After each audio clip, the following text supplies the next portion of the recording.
My name's Andrea Myers, and I'm from Columbus, Ohio, and I consider myself a sculptor, but I also work across different mediums, so kind of a combination of painting, sculpture, and fiber. A lot of times my work process starts with an idea that I draw out two-dimensionally, and then it's transforming it into a three-dimensional object. So there's a lot of interplay between two-dimensionality and three-dimensionality, and I'm interested in the space between those two mediums.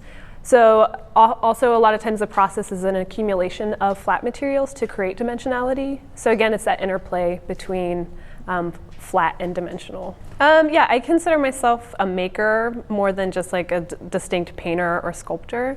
So I think it's important to push across the boundaries just to kind of question the processes that have come before and kind of see what we can add to the conversation of making.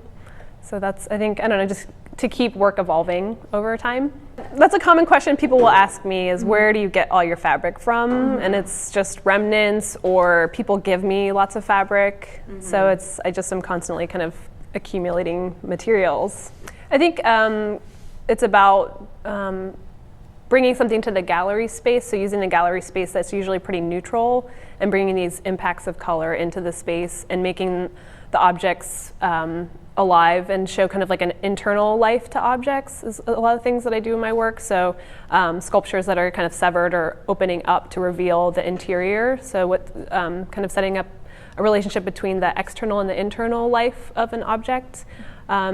And color as a means to kind of grab the attention of the viewer and engage them and bring them in, so that they kind of, it's not just standing on the outside of an object, it's kind of, you can enter into the object itself. I think it's like a mixture of both. Yeah, sometimes it's the idea and then I look for that specific material, or like I said, people will give me just lots of old fabric that they're not going to use anymore, so then sooner or later I'll remember that I have it or see it again, and then I build something off of that. So it's kind of, yeah, that combination of the two.